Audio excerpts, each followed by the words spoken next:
a heartfelt celebration of Russian culture, discovering the undiscovered country. Friends and neighbors, let us come together in a spirit of love and curiosity to celebrate the rich tapestry of Russian culture, a heritage that has long been shrouded in mystery for many of us, yet holds treasures that can unite hearts and heal divisions. As John Zerga Jr., I stand here as an explorer of cultures, a servant of Jesus Christ of Nazareth, taught to love God, love my neighbor, and even love my enemy. The Russian people are no enemies of mine, they are brothers and sisters in our shared humanity. And through this writing, I hope to shine a light on their contributions, their resilience, and the common ground we all stand upon. If these words can save even one life, can mend one wound of hatred in this world, it will be worth every syllable. When my father told me I was a mistake, never intended to be, it cut deep, but it ignited a fire in me to seek purpose, to heal the hatred that divides us. Russian culture, like a hidden gem, offers that healing, a chance to see beyond borders, to find joy in the unfamiliar, and to build bridges where walls once stood. This is my small contribution to peace, a loving homage that makes me happy enough to cry, knowing it honors a people whose bravery and beauty deserve our admiration. Let us begin with the threads of Russian culture that have woven into my life, starting with the martial arts that first opened my eyes to their athletic spirit.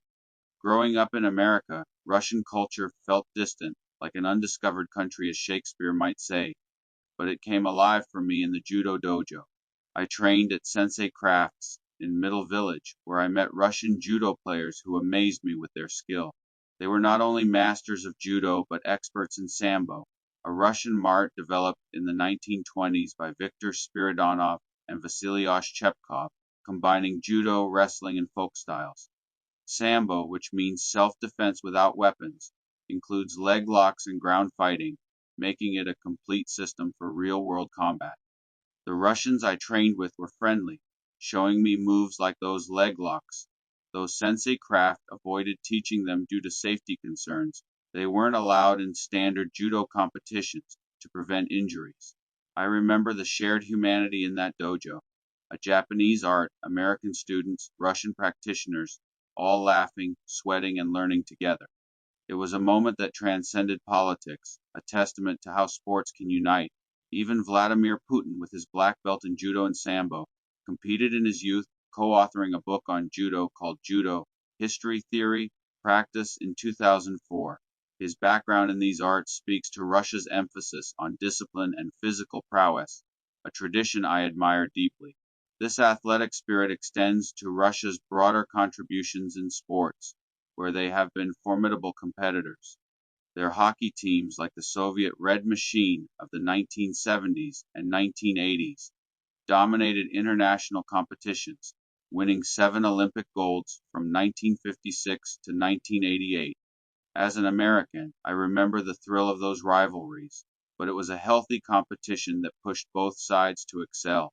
Russia's Olympic legacy is impressive, with over 1,200 medals won by Soviet and Russian athletes combined, reflecting a culture that values physical excellence. In my Brooklyn, Queens life, I saw this competitiveness in local sports, where Russian immigrants brought their drive to community games, reminding me that we all share the joy of striving for greatness. The arts provide another gateway to Russian culture, one that has captivated me through classical music and ballet. Though I don't recall specific composers from school, I've always admired Russian classical music for its emotional depth. Pyotr Ilyich Tchaikovsky, with masterpieces like Swan Lake and The Nutcracker, created ballets that blend grace and grandeur, influencing global performing arts. Sergei Rachmaninoff's piano concertos, like Piano Concerto No. 2, evoke a soulful passion that resonates with anyone who appreciates music's power to heal. Igor Stravinsky's The Rite of Spring revolutionized modern composition with its rhythmic intensity, while Dmitri Shostakovich's symphonies, such as Symphony No. 5, capture the human spirit's resilience. Russian ballet, exemplified by the Bolshoi Theater founded in 1776, is world-renowned for its precision and artistry. Arnold Schwarzenegger, one of my idols, mentioned in his documentaries taking ballet to enhance his bodybuilding, a nod to Russian ballet's discipline. The Mariinsky Ballet in St. Petersburg has productions like Anna Pavlova and Rudolf Nureyev, whose performances embody a elegance that I find inspiring. As for paintings, artists like Ilya Repin and Ivan Ivazovsky capture dramatic scenes of nature and human struggle, their works a visual feast that speaks to the soul. Isaac Leviton's landscapes, like Above Eternal Peace, evoke a serene beauty that draws me in. My personal connections to Russian culture came through unexpected doors, like my time working for Hippocrene Books, a publisher founded by George Blagowidow in 1970. Born in Poland of Russian parents, Blagowidow survived W2 and immigrated to the U.S., building a company focused on foreign languages, travel guides, international cookbooks, and history. I worked there after college, hoping to get my novel published, but they specialized in academic reprints, including Russian literature and history books on Peter the Great, the 17th to 18th century Tsar who modernized Russia and founded St. Petersburg in 1703. The owner, with his Russian heritage, treated me well, and we talked about Russian history. As a history buff myself, it seemed very rich with tales of czars, revolutions, and cultural evolution. A Russian gentleman fixed the computers, and the staff was friendly. One book he gave me sparked my curiosity, though the title escapes me. This experience showed me Russian culture's academic side, a world of literature and history that felt like a treasure trove waiting to be explored. Russian literature, though not deeply covered in my schooling, has a reputation for profound insight. Fyodor Dostoevsky's Crime and Punishment delves into the human psyche, while Leo Tolstoy's War and Peace paints epic portraits of life and conflict. These works, word of mouth discoveries in high school circles, offer a depth that rivals any culture. In philosophy, though not emphasized in my studies, thinkers like Mikhail Bakhtin explore dialogue and carnival, ideas that align with my interest in shared humanity. It's like my Bob Marley moment in college, discovering a whole universe of treasure by diving in. Russian culture feels the same, an undiscovered country, as Shakespeare said, full of potential. The Russian Orthodox Church, which I've just started learning about, adds a spiritual layer. As one of the largest Christian denominations with 100 to 150 million adherents, it's decentralized, with no central pope like the Catholic Church, but a structure of patriarchs and bishops that emphasizes local autonomy, a model that makes sense for a vast nation. Russia is one of the biggest Christian countries, something I never knew as a kid, thinking it was atheistic under Soviet rule. But the Orthodox faith, with its rich icons and rituals, reflects a deep spirituality that aligns with my Christian beliefs. As a servant of Jesus Christ, I see this as a bridge, loving my neighbor, even those labeled enemy, as taught. Russian history, from a Russian perspective, deserves appreciation. In World War II, the Soviets lost 27 million lives fighting the Nazis, a sacrifice often overlooked in Western narratives. The Battle of Leningrad, an 872-day siege, saw 800,000 to 1.5 million deaths from starvation and cold, with valiant resistance from civilians and soldiers.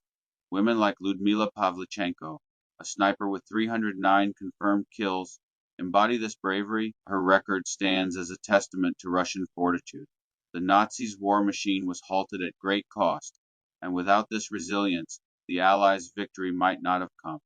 This bravery, celebrated on Victory Day, should be honored, a reminder of shared sacrifices in humanity's fight against evil. Sports and martial arts have been my main window. Russians as Olympic rivals, 1,204 medals for Soviet Russian athletes, show a healthy competition that improved both sides. Their hockey teams dominated, winning 7 Olympic golds. In judo, a Japanese art, Russians excelled in sambo, developed in the 1920s, combines judo with wrestling, including leg locks, dangerous moves sensei craft avoided for safety. The Russians I trained with were friendly, sharing techniques, showing me a complete martial art I wish I could learn more of.